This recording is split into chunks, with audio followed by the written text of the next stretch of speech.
Bon, أعوذ بالله السميع العليم من الشيطان الرجيم. بسم الله الرحمن الرحيم. ولا حول ولا قوة إلا بالله العظيم. ñi ngi leen di nuyu di leen ziar di leen jaajëfal bu baax a baax kenn ku nekk fi nga nekk ñu fekk la fa jox la loxo nuyu la ziar la jaajëfal la bu baax a baax di ñaan yàlla suñu direct bi kenn ku nekk fi nga nekk ñu ngi lay ñaanal yàlla mu fekk la ci jàmm ak salaam di tàmbali direct bi ci di yëkkati kàddu nuyoo ak ziar di ko jëmale suñu kilifa diine di tàmbali sëñ Muntaxa Mbàkke Bachir Mbàkke Balla yal na yàlla guddal sa fan lool te may la wér ñun dey sant nañu borom bi bu baax a baax ci ginnaaw bi nga xam ne gis nañu jéego yu am solo yi nga xam ni yaa ngi koy teg ci yoon bi mën naa wax ni sagub yoon bi nga ndaxte fu bëtu muridu Cheikhul Xadim yi xonqee Mbàkke Balla taxaw nga sa dara fekkewu yaa ngi def kéem kàttan ngir benn ci njabootu Cheikhul Xadim yi bëtam du xonq wala nga ñoom tuur sant nañ la gërëm la Mbàkke di la ñaanal yàlla yal na yàlla guddal sa fan lool te may la wér di nuyu di ziar papa Babacar Sy Mansour di ko ñaanal yàlla subhanahu wa taala yal na ko yàlla may fanu gudd lool moom it te ànd ak wér di nuyu di ziar suñu soppe papa Mahi Niass moom it dégg nañu appel bi nga xam ne def na ko jëmale ko ci taalibe Baay yi pour kenn ku nekk la nga mën ak la nga am ñu dajale ko yóbbul ko ñi nga xam ni dañoo nekk ci njàqare ak tiis Niass Kumba Abdullahi yal na yàlla guddal sa fan lool te nga ànd ak wér di nuyu di ziar xalif général des Layènes sëñ Duudu Maxtaar Laay di ko ñaanal yàlla subhanahu wa taala yàlla ko yàlla may fan gudd lool te mu ànd ak wér di nuyu di ziar famille kunti yu di nuyu ziar famille xaadiriya di nuyu di ziar waa Kokki waa Pire di nuyu di ziar waa Ceneba Seck di nuyu ñëpp ñi nga xamante ni ay kilifa diine lañu sans oublier l'église catholique à travers Monseigneur Benjamin Ndiaye di nuyu di ziar suñ tête de liste bi nga xam ni son excellence le président Macky Sall suñ cant ci moom du jeex mukk suñu ngërëm ci moom du jeex mukk képp koo xam ni yëg nga ni deretu gor dawul sa yaram képp koo xam ni yëg nga ni doo fàttaliku démb yoon waa ngi njëriñ laa ngi nii nga yaakaar mën ngaa dem ñun dey muy neex muy naqari muy noor muy nawet chaque jour ma wax buñ doon bënn pot di yalwaan ci ginnaaw président Macky Sall la ñuy taxaw donc ñu ngi koy sant di ko gërëm di ñaan yàlla moom it may ko jàmm ak salaam may ko ki nga xam ne mooy soxna Marième Faye Sall may ko njaboot tamit di nuyu nag suñu mbokk coalition yëpp ku lim da ngay juum waaye su ma waxee ni ñu ngi nuyu waa coalition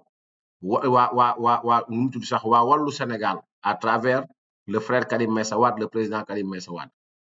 di nuyu di ziar coalition jàmm ak njëriñ à travers le président Amadou Ba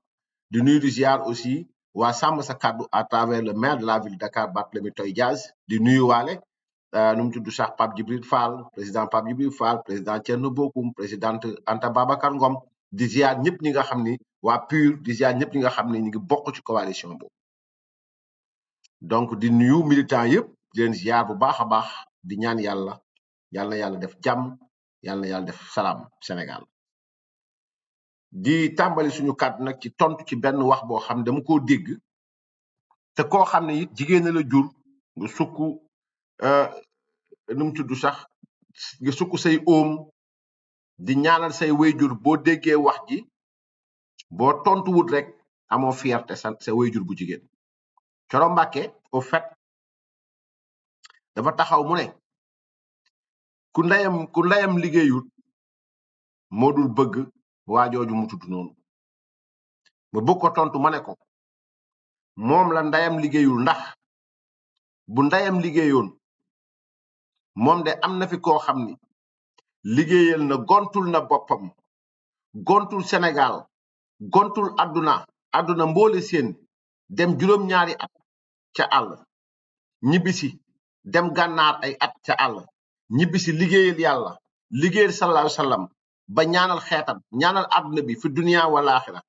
yow mi ñàkk liggéeyu ndey yaa fi bàyyi liggéeyu kooku dem di raasaatoo ko raamaatu ci koo xamante dañ ko tuumaal mbirum yàqataan kon yow sa ndaya liggéeyu donc mbir mi noonu la yaa waajur bu jigéen dafa neex voilà ñi ngi ñaanal suñu waajur jigéen yëpp ñi ciy dund yàlla na yàlla guddal seen fan ñi ci faatu it yàlla na yàlla xaraleen aljanna nous sommes très fiers de nos mamans suñuy waajur a liggéey moo tax ñu xàmmee ràññee diggante mbon ak lu baax diggante kàcc ak dëgg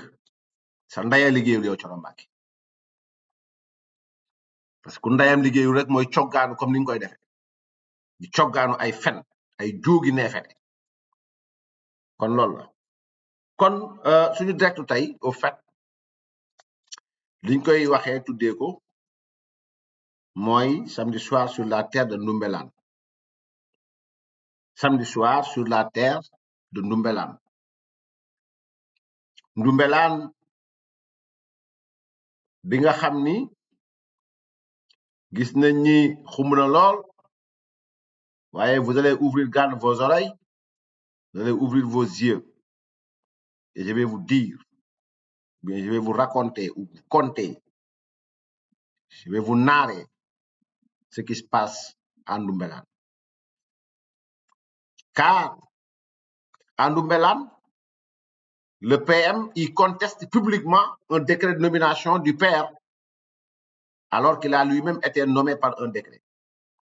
C'est-à-dire au royaume de Ndoumbelane, le PM conteste le premier mage. Quand je dis PM, c'est le premier mage. Le premier mage, le premier PM conteste publiquement un décret de nomination du père alors qu'il a lui-même été nommé par un décret. Ndoumbelane doit être le seul pays au monde où un PM s'acharne chaque jour à humilier son président devant l'opinion nationale comme internationale. Mieux, à Ndoumbelane, le PM qui est co-signataire des décrets du PR et qui vient publiquement flouer sa meute de bêtes qui le suit aveuglément. Mais ce que le PM de Ndoumbelane a fait n'est qu'une revendication publique des sorties initiales de ses proches comme Reug Bodian, Abbas Sangoul et Guy Togo. On voit à Ndoumbelane, sous un régime en déroute après 7 mois, des DG qui utilisent le mot « dégage » pour qualifier un acte du président. Ils ne disent pas « dégage à Samba Sourabale », non, ils le disent à leur président, qu'ils reconnaissent à peine, considérant qu'il occupe la place de leur mentor, le premier mage. Leur allégeance ne va ni aux institutions, ni au président de Ndoumbelane, mais à leur président de parti SOSTEF. Le PM est sans doute le premier chef de gouvernement à Ndoumbelane qui dit publiquement que son président a été trompé, floué par un allié. On sait tous que le premier mage, on sait tous qu'il parle de la dame au mousseau, la fausse linguère, déviée et déviant, à celle qui tuerait pour avoir un poste et recevoir les subsides y afférents. Pire, le PM de Ndoumbelane annonce que le président va corriger un acte pris souverainement.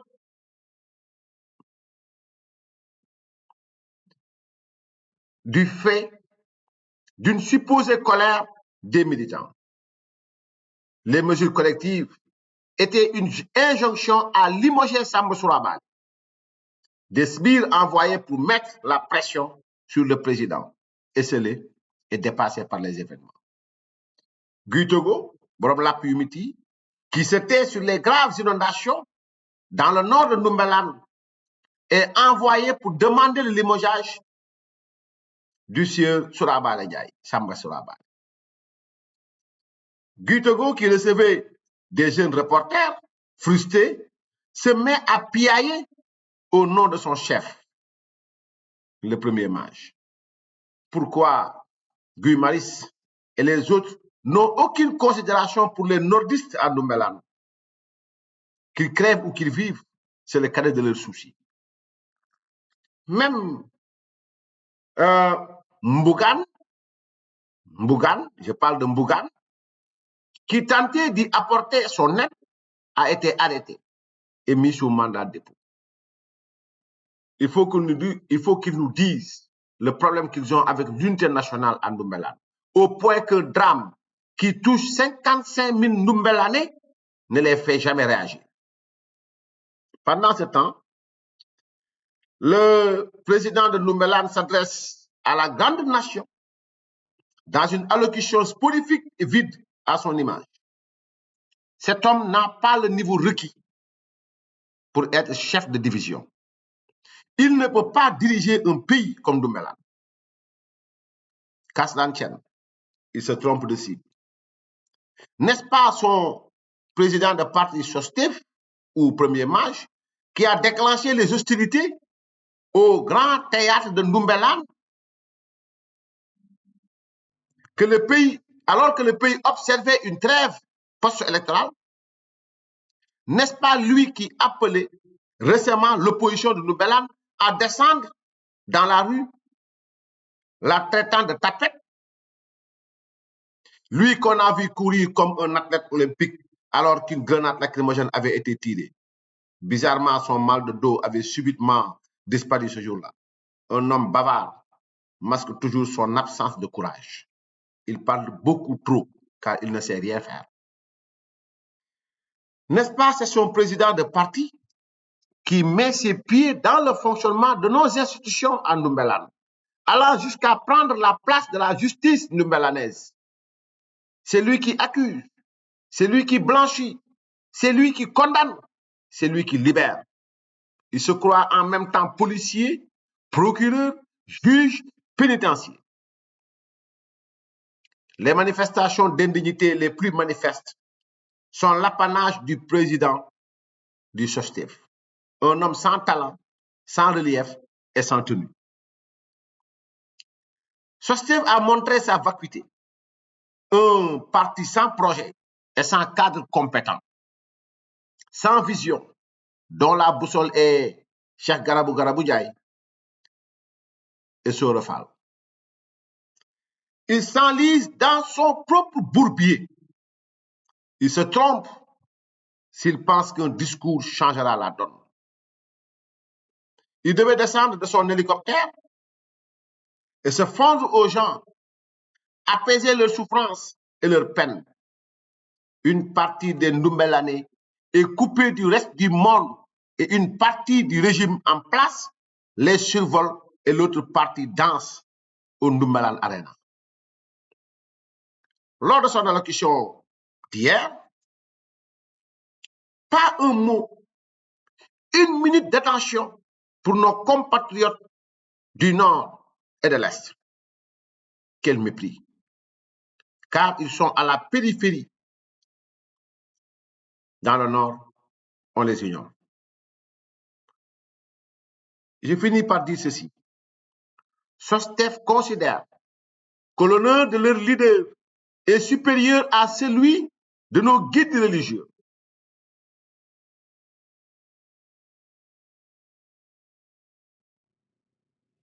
Là où un insulteur de marabout, Khimar Diagne, est conforté. SOSTEF considère que l'honneur de leur leader est supérieur à celui de nos guides religieux. Car Khimar Diagne est conforté et Samba Soura Bale est conspué. Tous ceux qui s'attaquent à Samba Soura Bale parce qu'il aurait insulté Sen Bousselbi ou bien Sen Bousselloulbi ont gardé le silence face aux propos de Khimar Diagne. Triste pays, triste peuple. Mais tout ceci nous confirme que nous allons vers des lendemains sombres, car les frictions naissent et l'autre a enfin eu un moment de courage. Surafal insulte Diomet. Le leader de SOSTEF s'affiche avec lui malgré l'indignation générale. Sora Fall insulte Diomet. Le leader de SOSTEF s'affiche avec lui malgré l'indignation générale. Samba Soura Bale insulte le président de SOSTEF. Diomet le nomme malgré l'indignation sostéfienne. C'est facile. Je pense, je sais pas si vous me suivez ou pas. Soura Fall insulte publiquement le président de Noumbela. Le président de SOSTEF s'affiche avec lui malgré l'indignation générale. Samba Soura Bale insulte le président de SOSTEF et le président de Noumbela le nomme malgré l'indignation sostéfienne. Le leader de PASTEF moo yëkkati ki saaga le président de Noumbelane, le président de Noumbelane fal ki saaga le président de SOSTEF. Et bienvenue à Noumbelane réewu gatsa gatsa. Bref bu ñu tekkee li ñu wax nii ci nasaraan au fait Noumbelane mooy réew moo xam ni bu ñu waxee Noumbelane mooy réew moo xam ni kenn ku nekk lu la neex nga def benn réew la boo xam ni c'est quelque part boo xam ni ka fa jiite jëwriñ yi day taxaw njiitu Noumbelane moom wax ne lii laa war a def mu génn ci Facebook am ne li nga def baaxul dem ba ñu bind njiitu réew mu bind daal di xaatim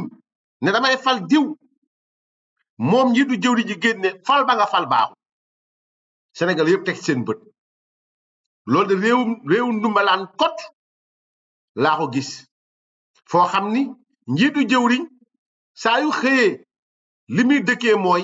bu njiitu Noumbelane ba bindee wala mu wax mu génn ci pegg ga wax wala mu def loo xam ni gàcce lay jural waa Noumbelane yëpp waaye gàcce lay jural ñi nga xamante ni dëkk yi nga xam ne yëpp ñoo wër Noumbelane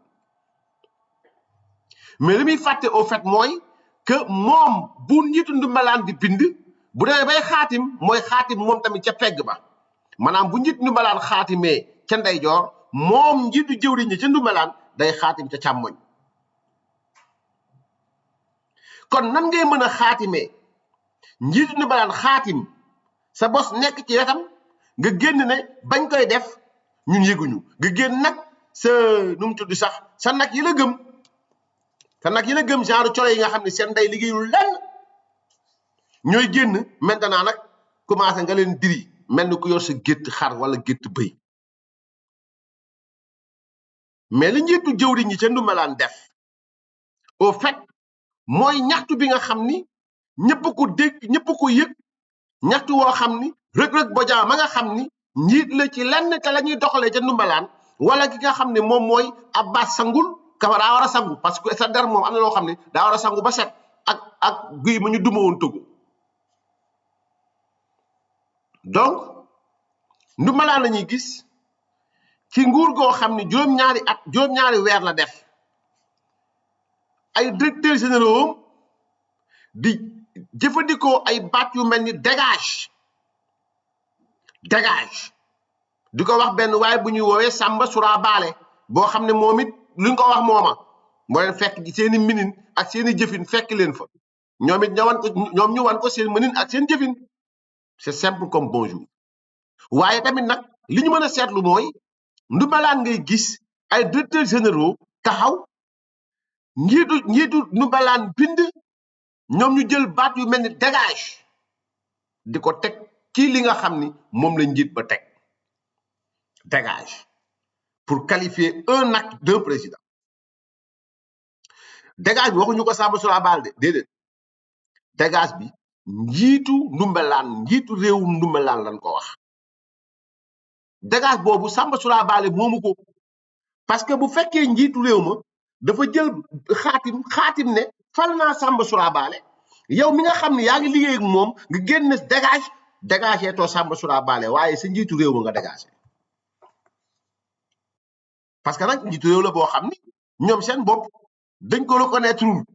parce que jàpp nañ ni fam toog moom waru faa toog keneen dafa war a toog mooy kan mooy ki jiite seen parti SOSTEF ñëpp xam ko seen njëbbal daaw jëmul ci réew mi ak ay institution faalewuñ kilifa diine faalewuñ magistrat faalewuñ procureur faalewuñ juge faalewuñ lenn seen allégeance maanaam seen njëbbal ñoom waa SOSTEF jëmul ci daraay réew mi mukk ci kenn la jëm mooy seen njiitu parti xam moo may nit fit mu taxaw naan ki ndayam liggéeyul moo nangam sàngam kon njiitu parti SOSTEF mooy njiitu jëwriñ gi njëkk taxaw ñëpp dina dégg nga ne njiitu réew mi daa juum dañ koo nax kan moo ko nax kenn ci àndandooram ñun ñëpp xam nañ ki muy wax mooy boo demee Ndoumbelane bàjjen ma fay musóoru borom musóoru tagal ba bàjjen mi nga xam ni moom bañut dara pour maanaam pour jiitu wala mu am ay poste bañut dara xëri bañut bàjjen xëri bañut mooy xëri bañut moom bañut dara bañut gàcce bañut dara xëri bañut moom na falu rek wala mu nekk fu ñuy falaate mais gën jaa yées njiitu jëwriñ ñi fële ci Ndoumbelane bindam ne njiitu réewum Ndoumbelane la mu jël dogal ko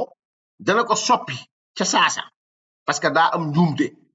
waxewu ko ci biir fa ñuy dogalee waxewu ko ci biir pencum réew mi ñuy dogalee ca mbedd ma la ko wax mbedd man Facebook taxaw sa njiitu réew bind yow nga nekk njiitu jëwriñam njuumteem waxeewoo ko fa jëwriñu ndaje moom mu toog fa waxeewoo ko fa ñuy waxe tëju woo ci nekk moom wax mais ci mbedd mi waxee waxe donc nan la njiitu jëwriñ mën taxawee ci réew nga ne yow ki la fal te nam la fale ñeneen ñi mais ki la fal nga taxaw clairement bind ne dafa juum dañ koo nax xamul li xew yëgul li xew ngay wane mata di njiit mais wane woo ko fenn fudul ci pénc mi ci Facebook te loolu yëpp li ko waral mooy ña nga àndal ci politique danoo mer moo tax xàmmewoo état xàmmewoo parti xàmmewoo li ñu war a wax ci biti xàmmewoo li ñu war a wax ci biir xàmmewoo fi ñu war a yeddee kilifa xàmmewoo fi war a yeddee kilifa génn wax am benn dof bu ne bitim réew taxaw naan ay waru woon wax lii yow ki waru woon wax kay mooy génn ci mbedd mi wax fa lañ waru woon wax dama yaakaar naa ni même njiit bu juumee la salaa salaam waxoon na nga jàpp ci loxoom nga yedd ko mais bu ko yedd ci mbooloo kilifa kenn du ko jàjj ci mbooloo te loolu lañ gis donc man dama gis ni njiitum jëwriñ ñi bu bindee les mesures collectives bind ko ci hasard déedéet injonction la ndigal la waaye ndigal li ma lay jox maa ngi lay jaxaseeg penc mi yëpp ne man wax naa la dàqal Samba Surabaale moo tax ba ñëwee ci waxtaan ca Ndoumbelane ca ëttub Ndoumbelane taskatu xibaar ba laaj na ko njiitum Ndoumbelane ne sa njiitum jëwriñ ñi lim bind au fait la mu wax moom it nag mu dem ba nga xamante ni nag wax dëgg yàlla ton na foo xamante ni direct dafay sot mooy leen carrément dem leen ngeen wax moom mi ko wax loolu naa ci ñëw maintenant ku ne yónni nañ la nag wax dëgg yàlla ku nekk gi génn di dal ci kaw njiitu Ndoumbelane ku ne gi génn ku nekk gi génn di wax di tëbëk a dal da boo xoolee sax ndeysaan moom mi ñuy waxal neexut a faral parce que daa am ñoo xam neexuñu faral très sincèrement neexuñu faral parce que mu ngi noonu te man dama ci faralul kenn sax man damay wax nii parce que dama nekk di wax waxu Ndoumbelane laay wax voilà li xew ci Sénégal moom xaw ma ci dara mais waxu Ndoumbelane moom laay wax guy bu tëgoo moom gis nañ ni lu ma saan xew dem na xolam ci biir cin maanaam wala benn sëb ci biir cin lu ma sa xew rek dem na lu ma sa am rek taxaw na waaye kooku ndax yëgul waa Ndoumbelane yee nekk ca kaw ca noor ba nekk ci biir ndox ma moom xanaa yëgu ko di xaabari dem ba Togo naan da nga leen di kaasal ak da nga leen di waxal même pas à 800 kilomètres say maanaam ay nit ne fa nekk ci biir ndox ma waxoo ci ñoom bindoo ci ñoom demoo ci ñoom kon loolu mooy man dama jàpp ne ñoom dañoo am problème ak les nordistes de Nouvelle-Zélande te mës naa leen ko junj fi yàgg na nordistes yi ban problème lañ am ak ñenn ñi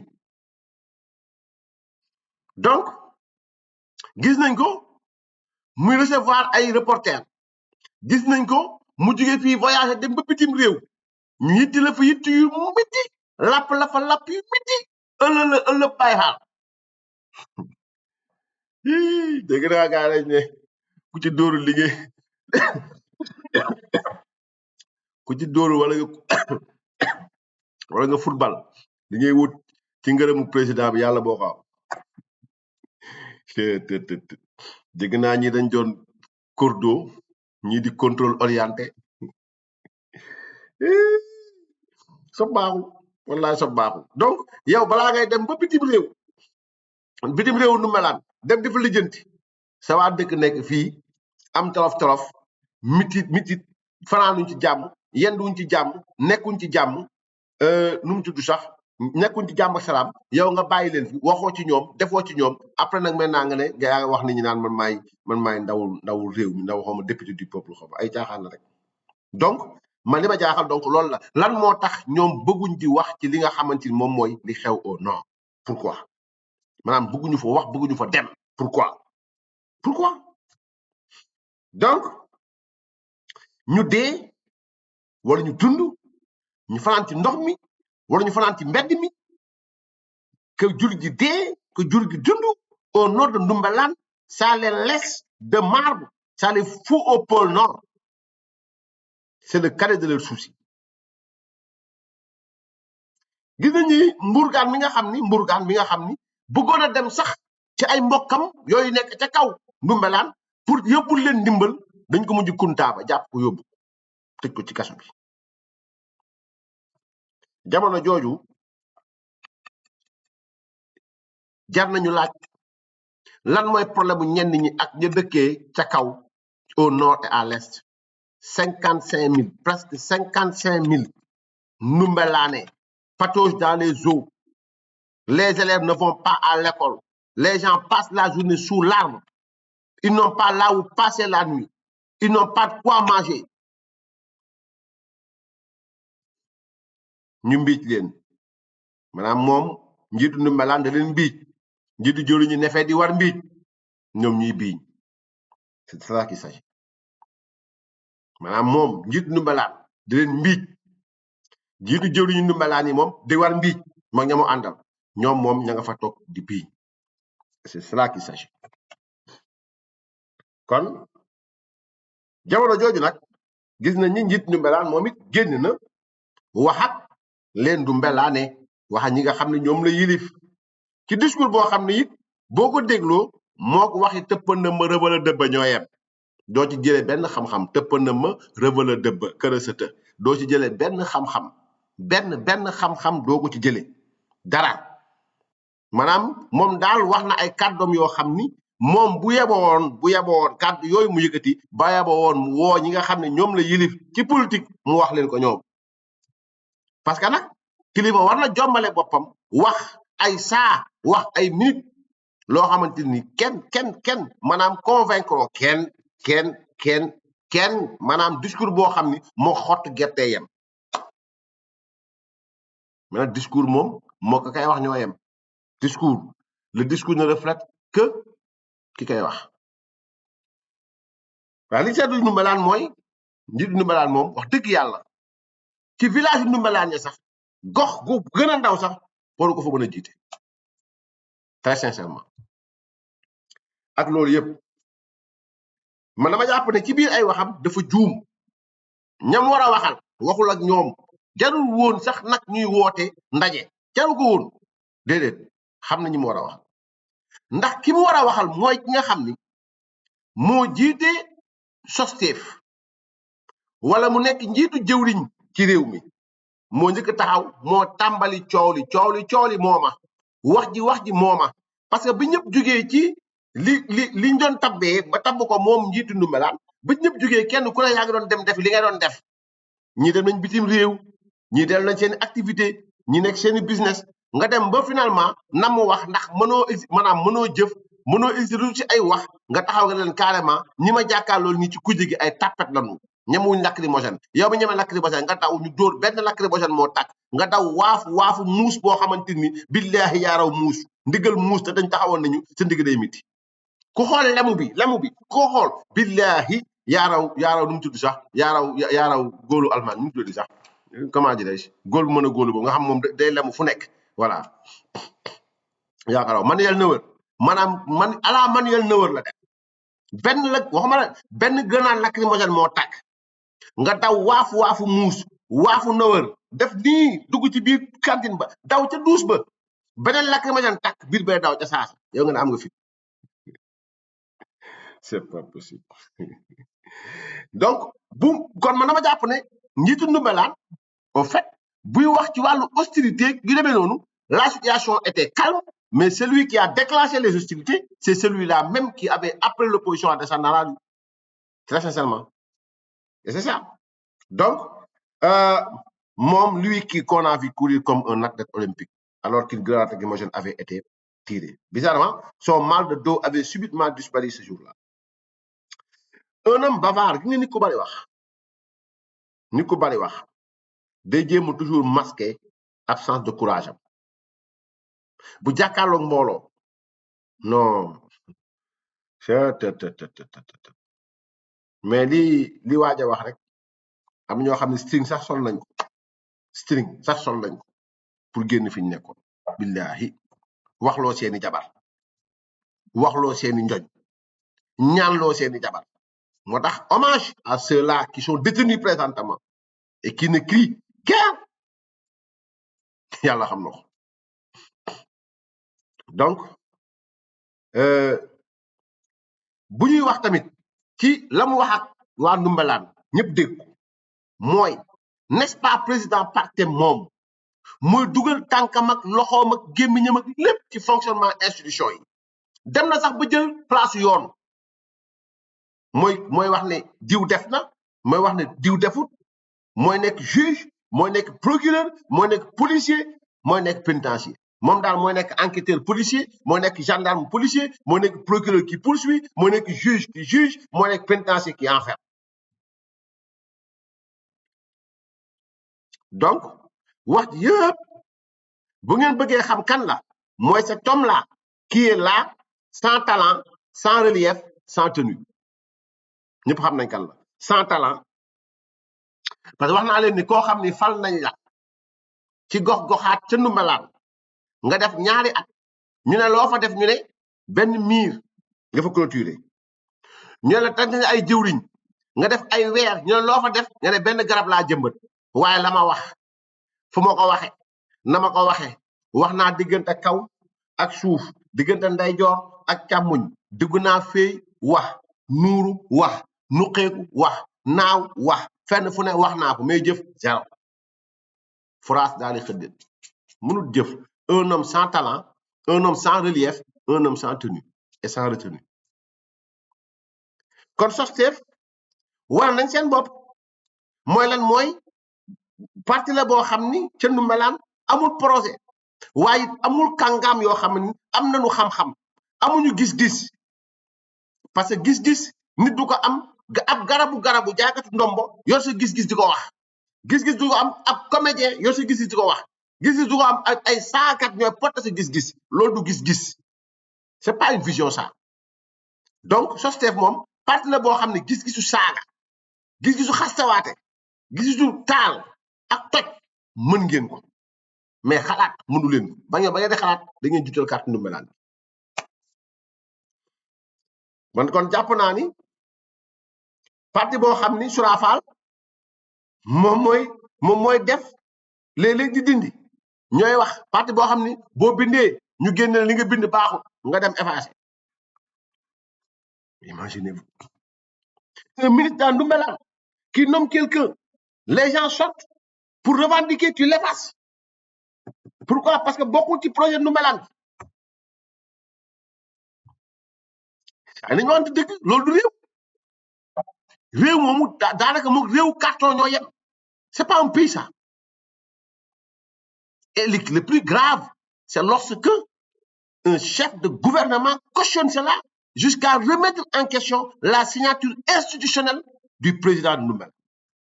pour dire qu'il s'est trompé, pour dire qu'il a été floué, pour dire qu'il a été berné par qui? Des alliés.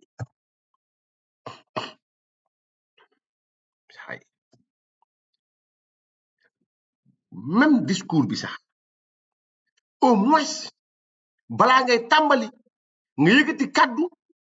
massawu askan bi nga xam ni dang leen mbiij sa njiitu jëwriñ war mbiij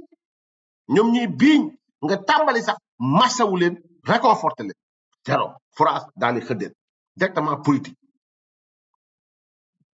le tubaab di wooye un mépris fi may jeexalee sama wax mooy man jàpp naa ni ci mbirum Samba Surabaale gii société dañoo jàpp ne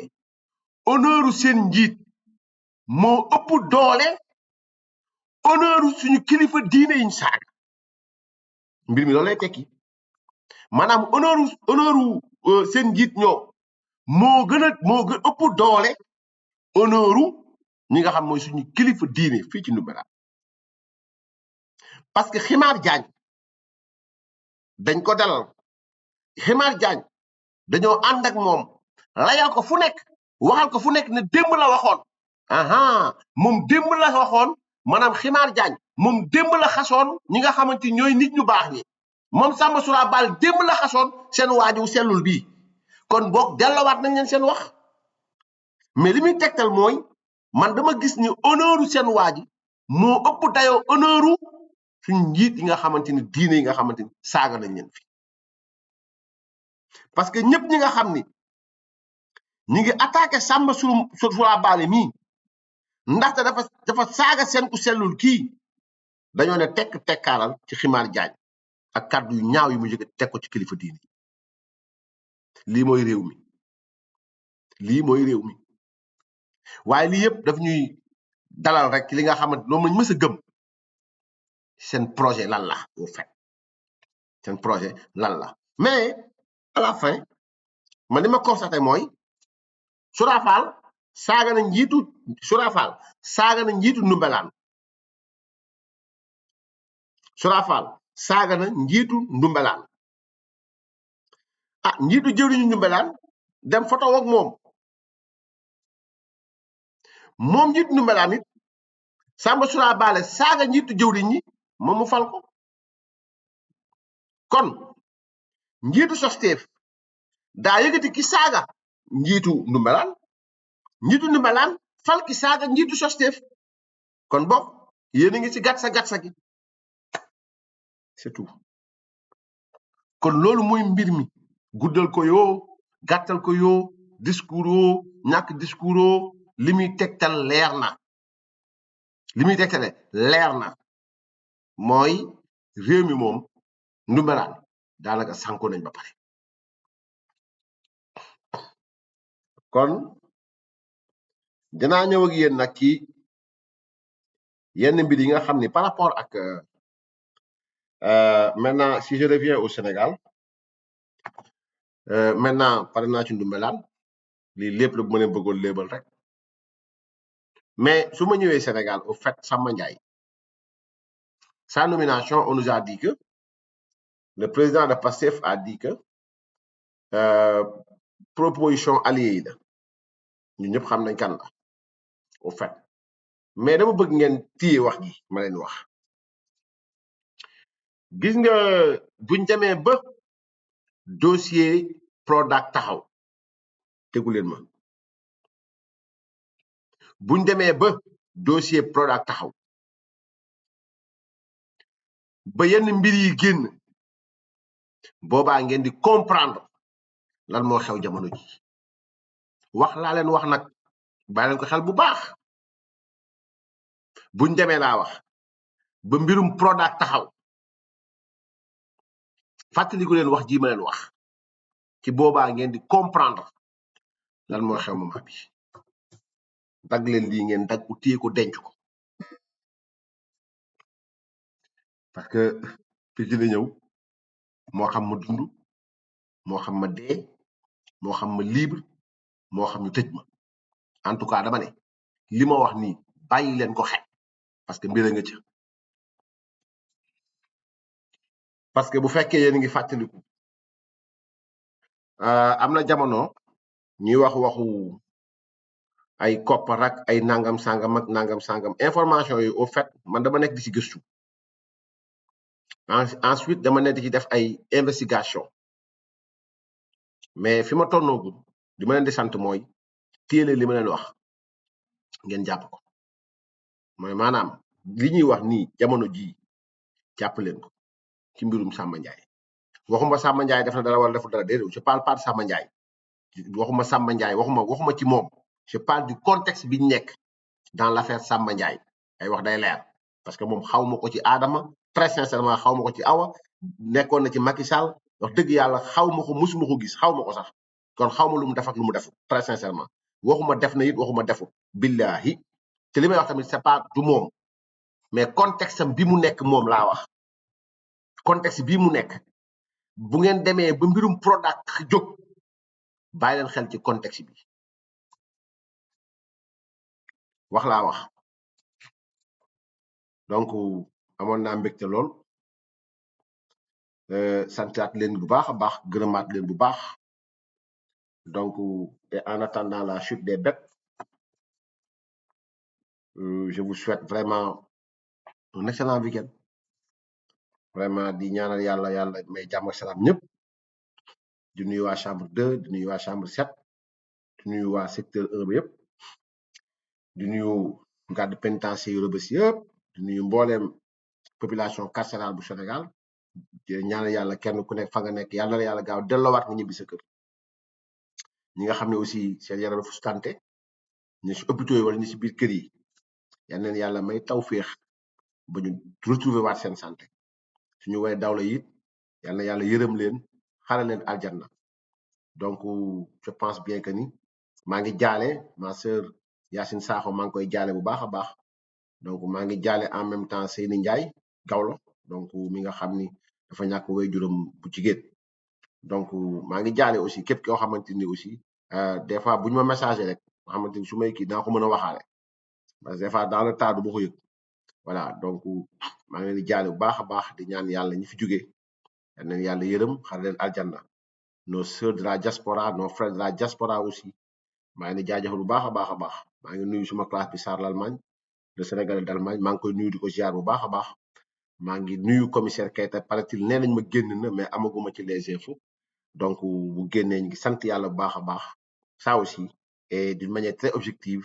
donc voilà donc ñu ngi ciy gërëm ñi nga xamante ni tamit ñoom ñoo yor yoon donc wax laa sant leen ci baax a baax gërëm leen ci parce que paraît-il que aussi bàyyi nañ Ahmed Suzanne Camara bon voilà quoi qu'il en soit aussi ñi ngi ñaan yàlla aussi Lat Diop parce que man mes amitiés je les assume Lat Diop fee mu ne du place am Lat Diop man gisuma lu war a tax ñu maintenir ko fële très sincèrement bay tëj ay comptam très sincèrement gisuma mais yàlla na ko yàlla taxaw yàlla na ko yàlla jàppale dooleel ko suma frère Ahmed Ndoye maa ngi koy ñaanal yàlla aussi yàlla gaaw dellowaat ko parce que les Sénégalais ont besoin de lui parce que il a réveillé beaucoup de gens billahi wal kitaabi je l'estime très bien donc yàlla na ko yàlla dimbali taxaw ko bu baax a baax a baax te moment yi ni moom yàlla rek nga ñuy ñaan yàlla na ko yàlla taxaw bu baax a baax a baax parce que ay pexe yenn pexe yi parce que je me rappelle ce mardi là ou bien ce lundi buñ jógee génn ay vidéo teg ko naan arrestation imminente de Bah Diakhaté le mardi lañ ma jàpp téye ci loo xam ñoom ñoo ko defal seen bopp ñoom ñoo taalal machine bi seen bopp donc Ahmed maa ngi lay ñaanal yàlla na yàlla taxaw bu baax a baax a baax donc loolu daal laa ci amoon di jaajëfal aussi ki nga xam ne mooy sama doyen Madiambal di ko sant bu baax a baax di ko gërëm parce que j'ai pas eu l'occasion quand même d'en parler parce que nit la koo xam ni bu ñuy natt degré humanisme non Madiambal macha allah parce que ma j'ai pas compté le nombre de fois yi nga xam ne ñëw na fekk ma Rebeuss billahi seet si ma taxawuma aussi sama ginnaaw doyen Moustapha Diakhaté pareil maa ngi koy sant moom bu baax a baax di ko gërëm Amidou Anne pareil ñoo ñëpp maa ngi sant di leen gërëm di gërëm aussi une nouvelle fois l'avocat du peuple maître El Hadj Diouf billahi taxawaay rafet na sa taxawaay rafet na ku la xoola day yaakaar mais maître ko xamul maître fu mu mës a taxaw il a été du côté des opprimés billahi man dama jàpp ne maître est-ce que sax bokkul gauche parce que gauche loolu la ñu xam wute naa gauche léegi gauche boo xamante ni fu ñuy fale rek ngay nekk lijjanti woo les opprimés dégguñu leen sax mais maître El Hadj Diouf sant nañ la gërëm la en même temps que le collège d'avocats yi nga xam ne ñoom ñoo ma wóoroon maître Amadou Sall maître Antoine Mbengue maître Ousseynou Fall maître Adama Fall maître Diallo maître Ousmane Thiam donc yéen ñëpp sant naa leen bu baax a baax gërëm leen donc maître Antoine Mbengue dafa naa wax naa ko voilà donc di ñaan maa ngi ñaanal Ahmed Ndoye aussi yàlla ko yàlla taxaw bu baax a baax le doyen Cheikh Yérim Seck li mu taxawal barki démb lu Sénégal soxla la mais lu nguur gi soxla la aussi il faut pas que les gens prennent tous ceux-là qui ont une idée contraire ak ñoom li ñu gëm ñu jàpp ne yow baaxoo wala nangam sangam wala sa ndey liggéeyu pourquoi au nom de quoi au nom de quoi au nom de quoi ñi seen ndey liggéey mooy bañ ne couvre-feu ñi doon tëdd di nelaw ñooñu la seen ndey liggéey yem ci liñ moom ñu leen di dàmp maanaam ñi seen ndey liggéey mooy ñi nga xam ne toog nañ seen kër yi li ñu moomal seen bopp di leen dàmpal seen bopp amuñu coow ñooñu seen ndey liggéey na mais ku réeral dëkk bi maa réeral dëkk bi loo réeral dëkk bi mbës nga ne kooku ku ko bëggul maanaam seen ndey yow kii dañoo yeb billaahi da ngeen ñoo yeb mais nag réewande googu ngeen réew nag wax dëgg yàlla nag dañ ko tontu incha allah te gisuñu lu tee ñu tontu ki ndeyam liggéeyul mooy ki nga xam ni fa nga bokk liñ liggéey ci réew mi nga ne ko fa tegal ko ne di wutal sa bopp ku sell yow la sa ndey liggéeyul yow ku bon ki donc voilà donc amoon nañ mbégte lool sant leen gërëm leen wasalaamu aleykum wa rahmatullahi taala wa barakaatu jaayeen jëf